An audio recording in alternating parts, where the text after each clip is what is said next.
Hello students, welcome to RT academy. और मैं आपका बायोलॉजी टीचर नागेंद्र साहू। तो माय डियर स्टूडेंट्स, मेरे 11th आपके जो चैप्टर मैंने स्टार्ट किया था स्ट्रक्चर ऑर्गेनाइजेशन इन एनिमल्स, उस चैप्टर के लास्ट पड़ाव पे आज हम रिप्रोडक्टिव सिस्टम जानेंगे कॉकरोच का।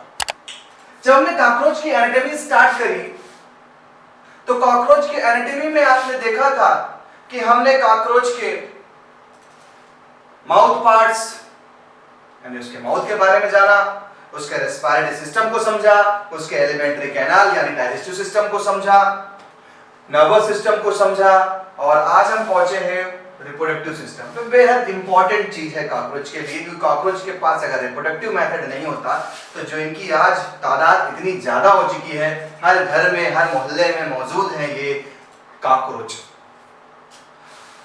एंड आप देख रहे होंगे कि इस टाइम कॉकरोच काफी बढ़ जाते हैं, बिकॉज ये जो रेनी सीजन, जो मॉइस्चर कंटेंट करने वाला जो ये सीजन होता है, इस सीजन को फेवरेबल माना जाता है कॉकरोच के लिए, इसलिए कॉकरोच को मॉइस्चर बहुत पसंद होता है। मॉइस्चर से चीजें आसानी से डिग्रेड हो जाती हैं, जिससे आसानी से उससे अपना फूड ले लेते हैं। तो कॉकरोच के लिए उसका रिप्रोडक्टिव सिस्टम बेहद इंपॉर्टेंट था, क्योंकि कॉकरोच की अपनी पॉपुलेशन को बढ़ाना था। अमेरिका से आए हुए ये कॉकरोच हावी हो चुके हैं हमारे इंडिया में। चलिए जानते हैं क्या है रिप्रोडक्टिव सिस्टम कॉकरोच का। तो जैसे कि हम ह्यूमंस में रिप्रोडक्टिव सिस्टम को बियर करते हैं किसी भी रिप्रोडक्शन के लिए, सेम एज कॉकरोच भी रिप्रोडक्टिव ऑर्गन बियर करता है। तो हम सबसे पहले कॉकरोच के मेल रिप्रोडक्टिव पार्ट पे चलेंगे, देन फीमेल रिप्रोडक्टिव पार्ट पे, देन ये जानेंगे कि आखिर दोनों में फर्टिलाइजेशन कैसे होता है। चलिए समझते हैं फिर रिप्रोडक्टिव सिस्टम पे। तो आज रिप्रोडक्टिव सिस्टम में देखेंगे कॉकरोच की। सबसे पहले बात करते हैं मेल रिप्रोडक्टिव ऑर्गन के बारे में। तो जो कॉकरोच का मेल रिप्रोडक्टिव ऑर्गन है, सबसे पहले इसको आप 4 पार्ट में डिवाइड करना है। किस पार्ट में? 4 पार्ट में। First is a pair of testis, second seminal vesicle, third accessory gland and fourth external genitalia. NCERT में सारी चीजें थ्योरेटिकली दी गई हैं, थोड़ा सा मैं इसको बाइफरकेट करना चाहूंगा। यहाँ पर हेडिंग वाइज मैंने इसको बनाया हुआ है। तो याद रखें आप कि जब आप कॉकरोच के मेल रिप्रोडक्टिव सिस्टम को पढ़ने बैठेंगे तो आपने 4 पॉइंट पे चर्चा करनी है। सबसे पहले उसके अफेयर ऑफ टेस्टिस के बारे में जानेंगे, सेमिनल वेसिकल क्या होता है ये जानेंगे, एक्सेसरी ग्लैंड्स के बारे में जानेंगे, एक्सटर्नल जेनिटलिया के बारे में जानेंगे। तो चलिए सबसे पहले उठाते हैं टॉपिक क्या, अफेयर ऑफ टेस्टिस। आप देख रहे हैं ये व्हाइट कलर का जो एक झालर जैसा स्ट्रक्चर दिखाई पड़ रहा है आपको, ये स्ट्रक्चर हमारा टेस्टिस है। जब हम वन पेयर की बात करते हैं तो टर्म यूज करते हैं टेस्टिस, और एक की केवल बात करेंगे तो हम बोलेंगे टेस्टिस। जैसे ह्यूमन में या अदर एनिमल्स में टेस्टिस में स्पर्म का फॉर्मेशन होता है, सेम एज हमारे इस कॉकरोच में भी टेस्टिस पाई जा रही है, जो टेस्टिस 1 पेयर है। तो अ पेयर ऑफ टेस्टिस है जहां पर स्पर्म का फॉर्मेशन होना है, जहां पर स्पर्म का फॉर्मेशन होना है, ये हमारा क्या है, टेस्टिस। टेस्टिस एक स्ट्रक्चर से देखिए आप जुड़ रहा है। आप देखेंगे टेस्टिस के नीचे की तरफ जो स्ट्रक्चर है, ये स्ट्रक्चर को हम नाम देंगे वास डिफरेंस। वास डिफरेंस, ये वास डिफरेंस वो पाइप है जो टेस्टिस में बनने वाले स्पर्म को लेके जाएंगे, क्योंकि एजुकुलेट होना है, स्पर्म बाहर निकलना है। तो ये वास डिफरेंस उस स्पर्म को लेके जाने का, यानी एक ये पाथवे है जहां से स्पर्म भाई साहब जाएंगे। तो एक चीज समझ लीजिए कि जितना भी ये मेल रिप्रोडक्टिव ऑर्गन पाया जा रहा है, ये कॉकरोच के एब्डोमेन में, कॉकरोच के एब्डोमेन में 4 to 6 सेगमेंट तक पाया जाएगा।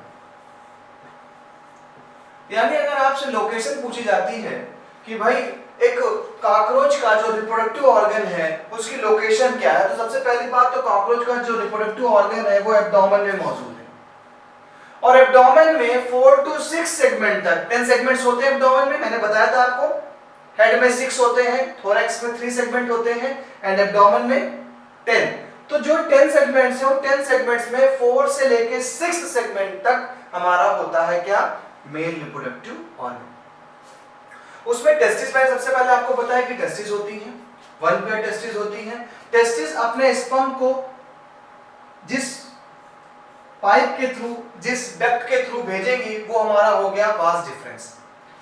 वास डिफरेंस जाकर के आप देख रहे हैं इस येलो कलर के स्ट्रक्चर में ओपन होता है। ये जो येलो कलर का स्ट्रक्चर है, इस स्ट्रक्चर को हम इजैकुलेटरी डक्ट कहते हैं। Ejaculatory duct. यहां पर स्पर्म को प्रेशर के साथ मेल गोनोपोर से बाहर फेंका जाएगा, बाहर फेंका जाएगा। ठीक है, एक चीज को अच्छे से समझिएगा। सबसे पहले आपने समझा कि भाई लोकेशन क्या है, तो 4 to 6 पेयर एब्डोमेन पे, 6 सेगमेंट्स पर एब्डोमेन पर है। ठीक है सर, मेल रिप्रोडक्टिव सिस्टम में है क्या क्या, तो सबसे पहले हमारा अ पेयर ऑफ टेस्टिस है, देन सेमिनल वेसिकल है, थर्ड एसेसरी ग्लैंड्स है एंड फोर्थ एक्सटर्नल जेनिटलिया है। टेस्टिस के बारे में समझ गए कि 1 पेयर टेस्टिस होते हैं, टेस्टिस में स्पर्म बनता है और ये स्पर्म वास डिफरेंस के थ्रू एजैकुलेटरी डक्ट के पास जाता है, यहीं से स्पर्म को बाहर एजैकुलेट किया जाएगा। एजैकुलेशन का मतलब होता है बाहर स्क्वीज आउट करना, बाहर निकालना। सेमिनल वेसिकल, आप ये जो इतनी ग्लैंड देख रहे हैं, ये पूरी सी ग्लैंड देख रहे हैं, काफी आपको मशरूम ग्लैंड्स भी कहते हैं कॉमनली। तो आप देखिए एक ग्लैंड आपको ये दिख रही है व्हाइट कलर जो फ्लावर जैसे दिखाई पड़ रही है आपको, इसको बोलते हैं सेमिनल वेसिकल। ये है हमारा seminal vesicle. Clear? Seminal vesicle के जस्ट पीछे की तरफ एक हिट देखिए, छोटी सी एक ग्लैंड और दिखाई पड़ रही है, इस ग्लैंड को बोलेंगे हम फैलिक ग्लैंड।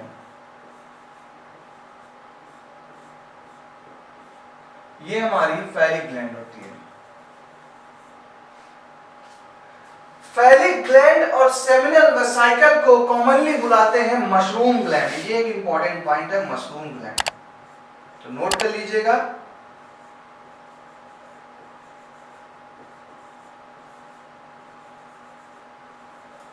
Mushroom gland. तो सेमिनल वेसिकल और फैलिक ग्लैंड को मिक्स करके जब हम बोलेंगे तो हम बोलेंगे ये एक मशरूम ग्लैंड है, जो मशरूम जैसे दिखाई पड़ रही है आपको, ये हमारा आ गया सेमिनल वेसिकल में। सेमिनल वेसिकल कुछ एक तरीके का लिक्विड बनाएगा जो स्पर्म को एक साथ रखेगा समेट करके, यानी स्पर्म जिस लिक्विड के साथ बाहर निकलेंगे वो सेमिनल वेसिकल और फैलिक ग्लैंड मिलकर बना रही हैं, यानी वो मशरूम ग्लैंड बना रही हैं। एक्सेसरी ग्लैंड्स क्या हैं? और देखिए एक्सेसरी ग्लैंड्स में देखेंगे तो बहुत सारी ग्लैंड्स हमारे इसके अलावा भी पाई जाती हैं, जैसे स्मॉल ट्यूब्यूल्स वाली ग्लैंड्स हैं, स्मॉल ट्यूब्यूल्स, लॉन्ग ट्यूब्यूल्स वाली ग्लैंड्स होती हैं। ये हमारी एक्सेसरी ग्लैंड्स होती हैं जो मिल करके सिक्रीशन करती हैं, जिसमें स्पर्म हमारा फ्लोट करता हुआ बाहर निकलता है। एक्सटर्नल जेनिटलिया, एक्सटर्नल जेनिटलिया जैसे हम एनिमल्स में एक्सटर्नल जेनिटलिया की बात करें तो मेल में एक्सटर्नल जेनिटलिया पेनिस होता है और फीमेल में हमारा वैजाइनल ऑरिफिस। सिर्फ ऐसा ही कॉकरोच का भी एक्सटर्नल जेनिटलिया है, और कॉकरोच का एक्सटर्नल जेनिटलिया जो है उसे हम फैलोमर्स नाम देंगे या स्यूडोपोरिस। देखिए फैलोमर्स देख रहे हैं, ये फैलोमर्स है, फैलोमर्स। फैलोमर्स काइटिन के बने होते हैं। आप देख रहे हैं एसिमेट्रिकल काइटिनियस स्ट्रक्चर होता है, एसिमेट्रिकल काइटिनियस स्ट्रक्चर, काइटिन के बने हुए एसिमेट्रिकल ढेर सारे राइट, लेफ्ट, वेंट्रल, डोर्सल आपके फैलोमर्स पाए जाते हैं। एक तरीके का इनका ये एक्सटर्नल जेनिटलिया है। क्लियर? देखिए यहां पर आप एक हल्का सा पेनिस लाइक स्ट्रक्चर देखते हैं, इसको हम स्यूडो पेनिस नेम देते हैं। स्यूडो का मतलब होता है झूठा, स्यूडो का मतलब झूठा, यानी कि ये ओरिजिनल में पेनिस नहीं है बट एक तरीके का पेनिस लाइक स्ट्रक्चर है, तो हमने इसको स्यूडो पेनिस नाम दिया। तो यहां पर जो चीजें मैं बता रहा हूं आपको, आपने 4 हेडिंग को सबसे पहले लर्न करना है। A pair of testis, seminal vesicle, accessory gland, external genitalia. Testis का फंक्शन है स्पर्म का फॉर्मेशन करना। सेमिनल वेसिकल ग्लैंड्स हैं, जैसे कि एसेसरी ग्लैंड्स है, आप चाहे तो ये एसेसरी ग्लैंड का साथ का पार्ट बन सकता है। सेमिनल वेसिकल और एसेसरी ग्लैंड ऐसे हमारी फैलिक ग्लैंड्स हैं, स्मॉल ट्यूब्यूल्स हैं, लॉन्ग ट्यूब्यूल्स हैं। ये दोनों मिलकर के एक एसेसरी ग्लैंड्स बनाती हैं जो ऐसा फ्लूइड सेक्रीट करती हैं जिस पे स्पर्म फ्लोट करते हुए जा सके, स्पर्म को न्यूट्रिशन मिल सके। इन्हीं दोनों को कॉमनली हम बुलाते हैं मशरूम ग्लैंड्स। एक्सटर्नल जेनेटिलिया में फैलोमर्स पाए जाते हैं, स्यूडोपेनिस पाया जाता है, जिनके थ्रू से ये एक्सटर्नल जेनेटिलिया मतलब इनके थ्रू ये स्पर्म को इंजेक्ट कराएंगे फीमेल की वेजाइना में। ठीक है, चलिए अब इसकी कुछ थ्योरी देख लेते हैं। टेस्टिस की बात करें तो lie laterally 4 to 6 abdomen segments, abdomen के 4 to 6 सेगमेंट पे पाए जा रहे हैं हमारे ये। Each testis thin vas deferens रखता है, वास जिसमें सेमिनल वेसिकल से होता हुआ एजैकुलेटरी डक्ट में ओपन होता है, और एजैकुलेटरी डक्ट से मेल गोनोपोर। ठीक है, गोनोपोर एक नाम दे दिया जाता है, गोनोपोर का मतलब पोर से ही लिया जाता है। पोर मतलब एक तरीके का होल, पोर मतलब एक तरीके का होल है जिसके थ्रू ये अपने स्पर्म को या स्पर्मेटिकी बोलते हैं उसको बॉडी के बाहर रिलीज करेगा। ठीक, सेमिनल वेसिकल का फंक्शन पूछा जा सकता है। सेमिनल वेसिकल स्टोर कर रहा है स्पर्म्स को, are glued together to form spermatophores. ये थोड़ा सा एक टर्म है, कॉकरोच के लिए एक नया टर्म है ये, स्पर्मेटोफोर्स। सेमिनल वेसिकल इसको स्टोर करता है, ग्लूइड, ग्लूइड मतलब चिपचिपे सब्सटेंस में स्पर्म को स्टोर कर देता है।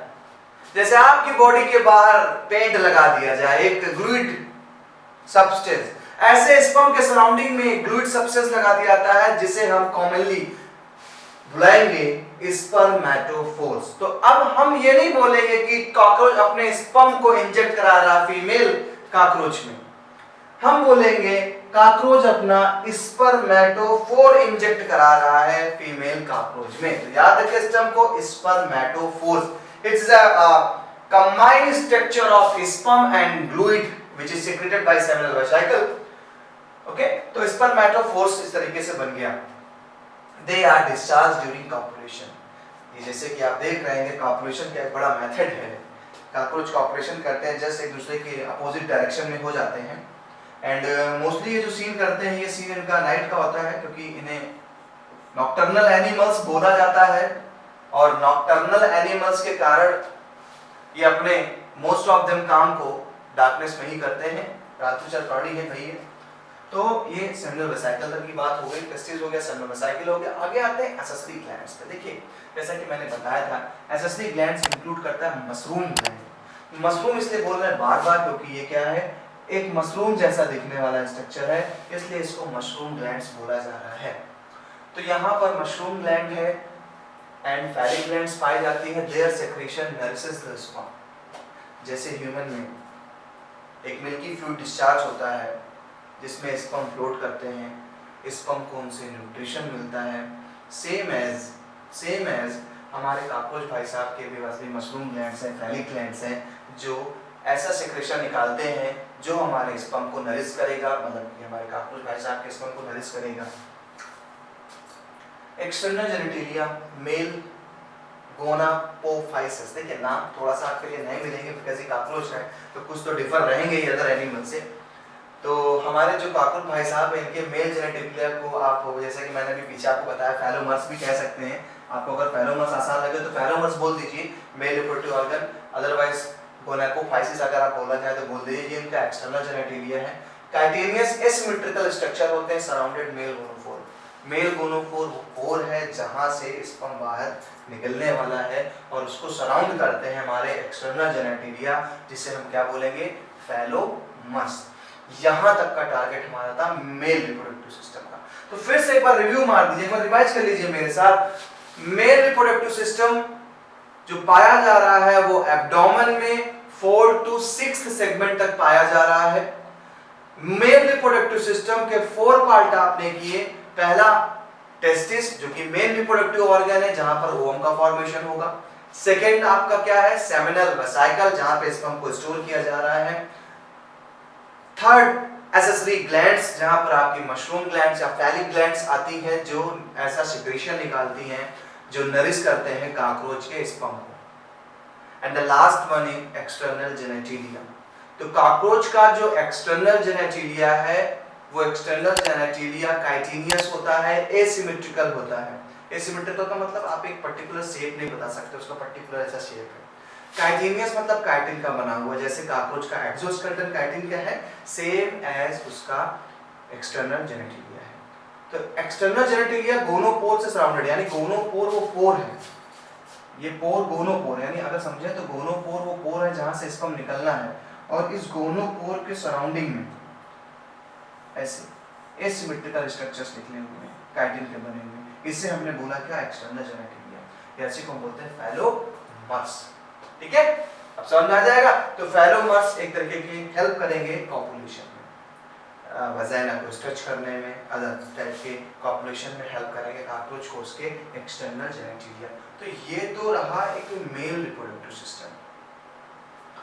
डायग्राम बेसिकली आपको बनाने के लिए एग्जाम में दिया नहीं जाएगा, लेकिन इस पे थोड़े बहुत क्वेश्चन पूछा सकते हैं। एंड रिप्रोडक्टिव सिस्टम में जो मेल में था तो एक इंपॉर्टेंट क्वेश्चन आप वहां से बनाएंगे मशरूम ग्लैंड से। क्लियर, मशरूम ग्लैंड बहुत इंपॉर्टेंट है। दूसरा क्वेश्चन जो एक्सटर्नल जेनेटिलिया होता है वहां पे फैलोमर्स क्या होते हैं। तो फैलोमर्स एक तरीके के इनके रिप्रोडक्टिव ऑर्गन है, एक्सटर्नल जेनेटिलिया है, जिनके थ्रू ये रिप्रोडक्शन करेंगे। आपसे पूछ सकते हैं कि बताइए भाई कि कॉकरोच के मेल रिप्रोडक्टिव सिस्टम में एसिमेट्रिकल काइटिनियस स्ट्रक्चर क्या होता है, तो आपका आंसर होगा फैलोमर्स। हेल्प किसमें कर रहे हैं, तो कॉपुलेशन में हेल्प कर रहे हैं। क्लियर, चलिए मेल को निपटाने के बाद पहुंचते हैं अपने फीमेल जी के पास। तो कॉकरोच के फीमेल रिप्रोडक्टिव सिस्टम पे चले तो इनका डायग्राम उनके कंपैरिजन में थोड़ा सिंपल हो जाता है। और दुनिया में जैसे कि हर एक एनिमल्स के बॉडी में, फीमेल बॉडी में ओवरी पाई जाएगी ओवम के फॉर्मेशन के लिए, ऐसे यहाँ पे पाया जा रहा है। तो अगर हम फीमेल रिप्रोडक्टिव सिस्टम की बात करें तो फीमेल रिप्रोडक्टिव सिस्टम में सबसे पहले आपकी मुलाकात टेस्टिस से होगी।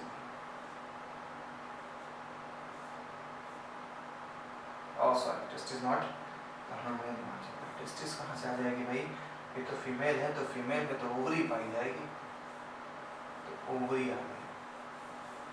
सबसे पहले आप मुलाकात करेंगे ओवरी से।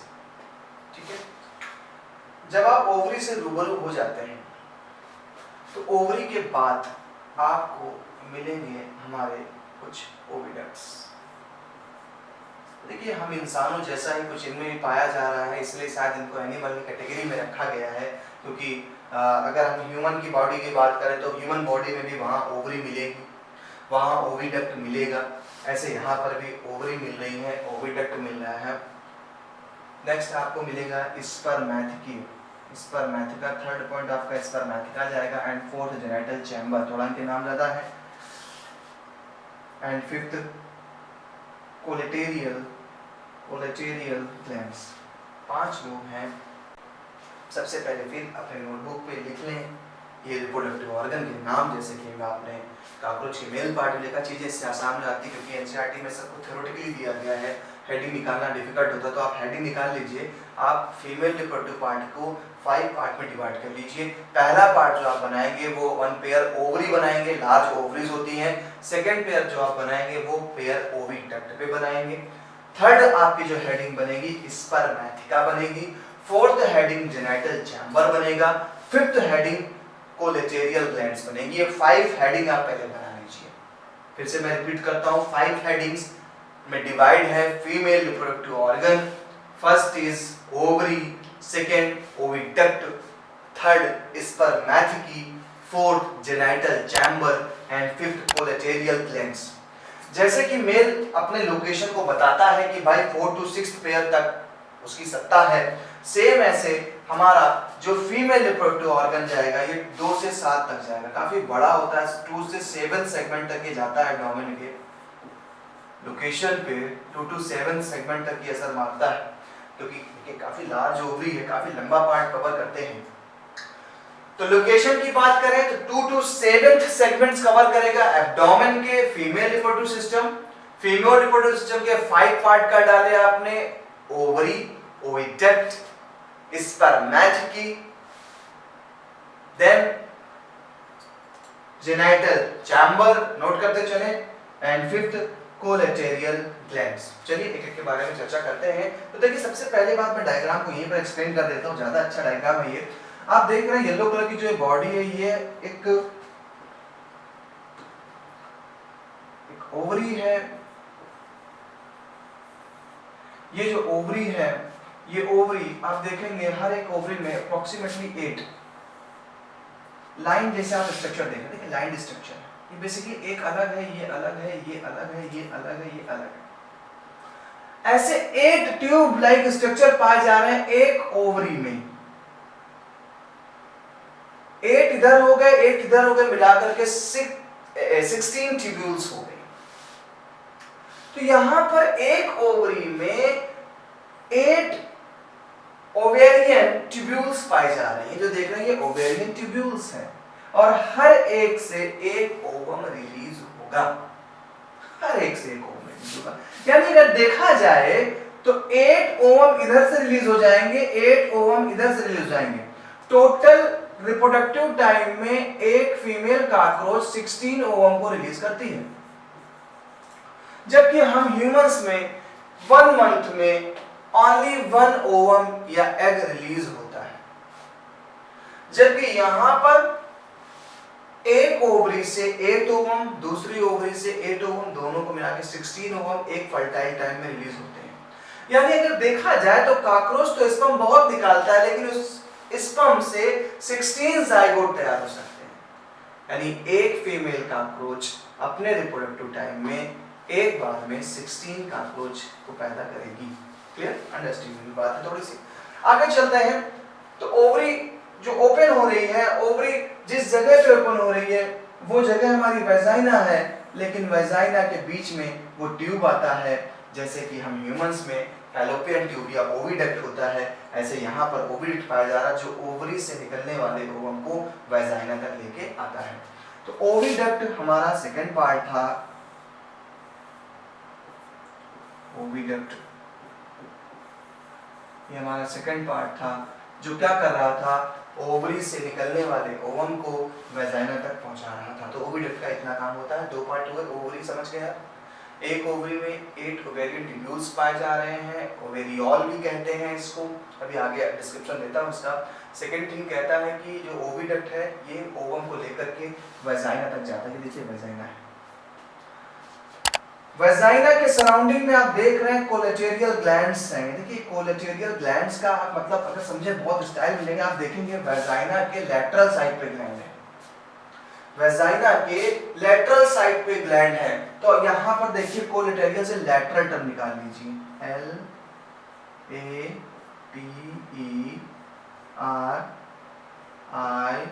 LATERIAL, लेटरल से निकला लेटेरियल, और जब कॉल कर दीजिए तो कोलेटेरियल हो जाएगा। यानी लेटरल साइड में, वेजाइना के लेटरल साइड में मौजूद हैं ग्लैंड्स, जिसे कोलेटेरियल ग्लैंड्स कहते हैं।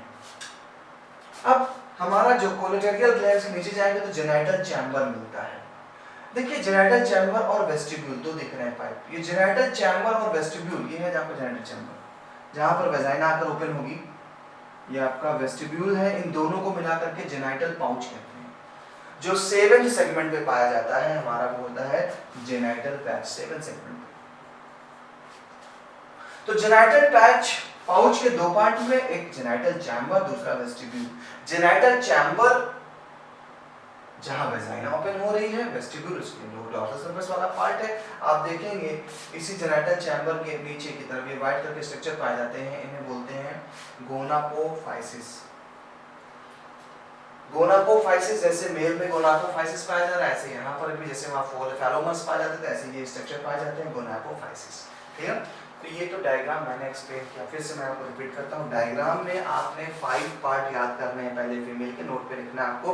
पहला पार्ट आपका जो बनता है वो होता है ओवरी, सेकंड पार्ट आप जाएंगे ओविडक्ट, थर्ड पार्ट पे आप पहुंचेंगे तो वो है स्पर्मेटिका। स्पर्मेटिका इसी के नीचे पाया जा रहा है। देन आपका जेनाइटल चैम्बर है, जिसे जेनाइटल पाउच के नाम से जाना जाएगा। देखिए जेनाइटल चैम्बर में नीचे वेस्टिब्यूल दिया गया है, साथ ही साथ कोलेटेरियल ग्लैंड्स है। तो आप देख रहे हैं लेटरल साइड में ग्लैंड्स है। ये 5 पार्ट आपने पहले लर्न कर रहे हैं। चलिए अब आज हम डिस्क्राइब करते हैं। Ovaries lie laterally in the second to 6 abdominal segments, 6 segment तक abdominal segment तक पाई जा रही है। Each ovary is found 8 ovarian tubules, जैसे कि मैंने बताया आपको, हर एक ट्यूब्यूल में, हर एक ओवरी में 8 ovarian tubules पाई जाती हैं। इसी का दूसरा नाम ओवेरियोल्स भी होता है। 8 ovarian tubules है containing a chain of developing ova, जो हमारे ओवा को डेवलप करती है। ओविडक्ट्स ऑफ ईच ओवरी, हर एक ओवरी की ओविडक्ट यूनाइट होती है into a single median oviduct या वेजाइना। जैसे कि आप देख रहे हैं दोनों पाइप आकर के यहाँ जुड़ रहे हैं जगह पे, ये जो कॉमन डक्ट बन गया ये हो गई हमारी vagina, which opens into the genital chamber. जो वेजाइना भी कहाँ जा रही है, ओपन हो रही है, जेनिटल चैम्बर में ओपन होती है। क्लियर? अब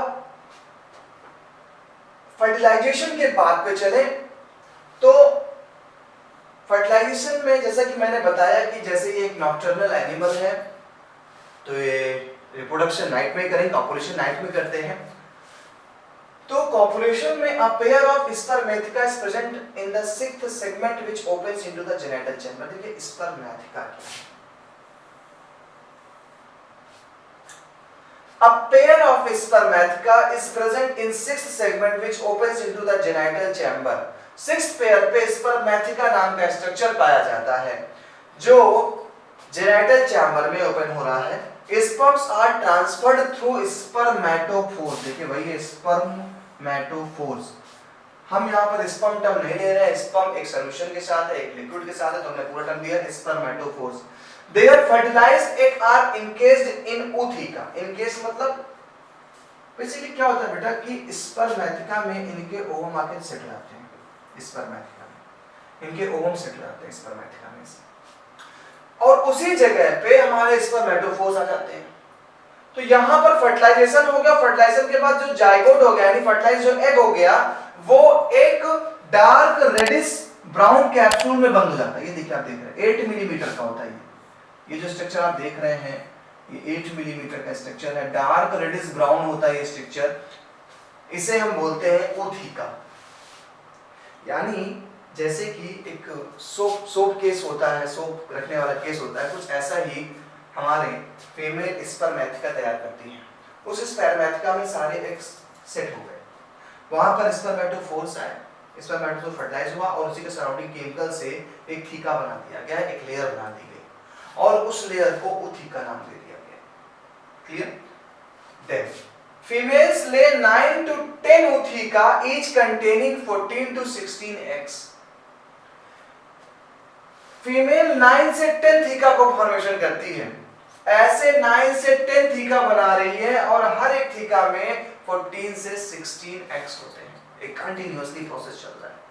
हर एक ओवम्स के ओवेरियन ट्यूब्यूल से 8 इधर निकले, 8 इधर निकले, 16 हो गए। 16 यानी 16 एक केस में बंद हुआ, ये सप्लाई हुआ, दूसरा सप्लाई, तीसरा, यानी भयंकर तरीके से एक काकरोच अपनी लाइफ साइकिल में हजारों बच्चे दे सकता है।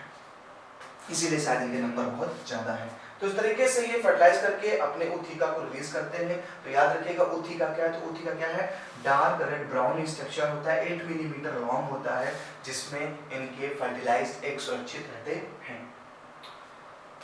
Development of Periplaneta americana is paurometabolous. थोड़ा सा नीट के लिए टच करेगा, एकेडमिक में ये टर्म्स नहीं आ सकता। पाउरोमेटाबोलस क्या होता है, जब सेवरल स्टेज होती है लाइफ की तो कॉकरोच अपनी बॉडी को कई बार बदलता है, कई बार। तो ऐसे डेवलपमेंट को हम बोलते हैं पाउरोमेटाबोलस। सबसे पहले ये निम्फल स्टेज बनाता है, निम्फ्स बनाता है, लुक लाइक एडल्ट, दे माउल्ट 13 टाइम्स, 13 बार माउल्टिंग करता है। माउल्टिंग इन द सेंस मैंने ये कपड़े उतारे, दूसरे कपड़े पहने, दूसरे उतारे, तीसरे पहने, यानी बार बार आप चेंज कर रहे हैं अपनी बॉडी को। ऐसे टर्म में हम बोलते हैं उस टर्म को माउल्टिंग। जैसे कभी देखा होगा आपने अपने पान की स्किन निकल रही होती है, जो ओल्ड स्किन है बाहर निकलती है, उसकी जगह फिर नहीं आती है। जैसे सांप अपने केचुली को निकालता है, कुछ ऐसा ही हमारा जो निम्फ होता है, ये निम्फ अपनी बॉडी को कई बार बदलता है। कभी देखिए कैसा, देखिए डार्क ब्राउन था, भी कैसा हो गया, व्हाइट हो गया, फिर मॉल्टिंग करेगा, फिर चेंज करेगा। तो ये जो मॉल्टिंग कर रहा है बार बार, इससे 13 बार मॉल्टिंग किया, शायद इसीलिए इतनी बार इसने अपनी बॉडी को बदला, इसलिए इसको बोलते हैं paurometabolous development. Okay, The next to last nymphal stage has wing pads. जो लास्ट nymphal stage होता है उसमें विंग्स निकल आते हैं। तो जब भी कभी घर पे हमने कॉकरोच देखे छोटा सा, उस कॉकरोच में अगर विंग्स नहीं है तो वो उसका निम्फियल स्टेज होती है, यानी अभी वो बढ़ रहा है, वहीं पर हिट मारो, खत्म करो उसको। Only adult cockroach have wings. केवल adult cockroach के पास विंग्स होते हैं, उन्हें उड़ने की ताकत मिलती है, जबकि जो हमारे निम्फ होते हैं वो ऐसे ही होते हैं। तो आप आसानी से क्लेरिफाई कर सकते हैं कि निम्फ और एडल्ट कॉकरोच में क्या डिफरेंस है। तो विंग्स नहीं मिलेंगे आपको निम्फ्स में। ये देखिए कैसे थीका से बाहर रिलीज होते हुए एग निकल रहे हैं, ये थीका रप्चर हो जाता है और इससे ढेर सारे कॉकरोच बाहर निकलना चालू होंगे। अब बात करते हैं कॉकरोच के इकोनॉमिक इंपॉर्टेंस की। क्या इकोनॉमिक इंपॉर्टेंस है तो आप तो जानते हैं बेहतरीन तरीके से कि कॉकरोच डिस्ट्रॉय कर देते हैं फूड को, और न जाने ट्यूबरकुलोसिस, कॉलरा, टाइफाइड जैसी डिफरेंट टाइप की डिसीज भी पैदा करते हैं। तो इकोनॉमिक इंपॉर्टेंस में कोई ये बड़ा अच्छा काम नहीं कर रहे हैं, ये डिसीज को स्प्रेड करने का काम कर रहे हैं, फूड को डिस्ट्रॉय करने का काम कर रहे हैं, और कॉलरा, टाइफाइड, ट्यूबरकुलोसिस जैसी बीमारियों को फैलाने का काम कर रहे हैं। तो बच के रहिए, सावधान रहिए, और जहां दिखे इनको हिट से उड़ाते रहिए, क्योंकि ये बहुत ज्यादा प्रॉब्लमेटिक चीज होती है। कपड़े खराब कर देंगे, देखा कैसे फूड पे मुंह मार रहे हैं, और ये फूड को छोटा बच्चा जब वो खा लेगा तो उसको इन्फेक्शन होने का खतरा होता है। क्लियर? तो ये जो भाई साहब कॉकरोच थे, इन कॉकरोच की कहानी आज यही खत्म होती है, क्योंकि रिप्रोडक्शन का आखिरी एम था और उस आखिरी एम को हमने फिनिश किया। मैं रिवाइज कराता हूँ मैंने क्या क्या फिनिश किया आज की क्लास में। तो सबसे पहले आपने एक कॉकरोच के रिप्रोडक्टिव सिस्टम को जाना, जहां पर आपकी मेल से मुलाकात हुई जो आपके 4 to 6 सेगमेंट तक मौजूद थे मेल्स, जहां पे टेस्टिस आया, मशरूम ग्लैंड्स आई, सेमिनल वेसिकल आया, एक्सेसरी ग्लैंड्स आई, फेलोमर्स यानी एक्सटर्नल जेनिटली आया। उस चीज को जानने के बाद हम जब फीमेल जी के पास पहुंचे तो पता चला भाई ये एब्डोमेन में 2 to 7 तक, क्योंकि ये जो ऑर्गेनिज्म है क्या है, हर्माफेरोडाइट तो होता नहीं है। ये कैसे होते हैं? यूनिसेक्सुअल, मेल अलग फीमेल अलग। फीमेल कवर कर रही है अपने रिप्रोडक्टिव सिस्टम को 2 से लेके 7 तक। क्लियर? अब 2 से लेके 7 तक इसने अपना क्लियर किया। अब 2 से 7 के जब पहुंचे तो हमें वहां पर मुलाकात हुई ओवरी से, ओविडक्ट से मुलाकात हुई। ओविडक्ट के बाद हमारी मुलाकात हुई वहां पर मौजूद एक्सटर्नल जेनिटलिया से, वहां पे मौजूद हमारी ग्लैंड से। वो जानने के बाद हमने जाना भाई कैसे कॉपुलेशन करते हैं। तो कॉपुलेशन में जो मेल कॉकरोच है वो अपने स्पर्मेटोफोर्स को स्पर्मेथिका में रिलीज करता है, स्पर्मेथिका में थीका का फॉर्मेशन हो जाता है, वो थीका फीमेल रिलीज कर देती है। एक थीका से 14 to 16 एक्स रिलीज हुए, वो आतंक ढाते हैं और कई बार मॉल्टिंग करते हैं, 13 बार तक तो ये मॉल्टिंग करते हैं, एंड जब एडल्ट में आते हैं तो उनके विंग्स निकल आते हैं। देन हमने इकोनॉमिक इंपॉर्टेंस की बात करी, तो कॉकरोच फूड को डिस्ट्रॉय करते हैं, टाइफाइड, ट्यूबरकुलोसिस जैसे बीमारियां रहती हैं। तो ये थी कॉकरोच की कहानी मेरे जुबानी। नेक्स्ट लेक्चर हमारा नेक्स्ट चैप्टर पे बेस्ड होगा, सिलेबस में कॉकरोच के बारे में है, इसलिए आपको कॉकरोच के बारे में बताया गया। तो चलिए मुलाकात करते हैं नेक्स्ट वीडियो में, लेकिन चैनल को लाइक, सब्सक्राइब, शेयर जरूर करते रहें। Okay, bye bye.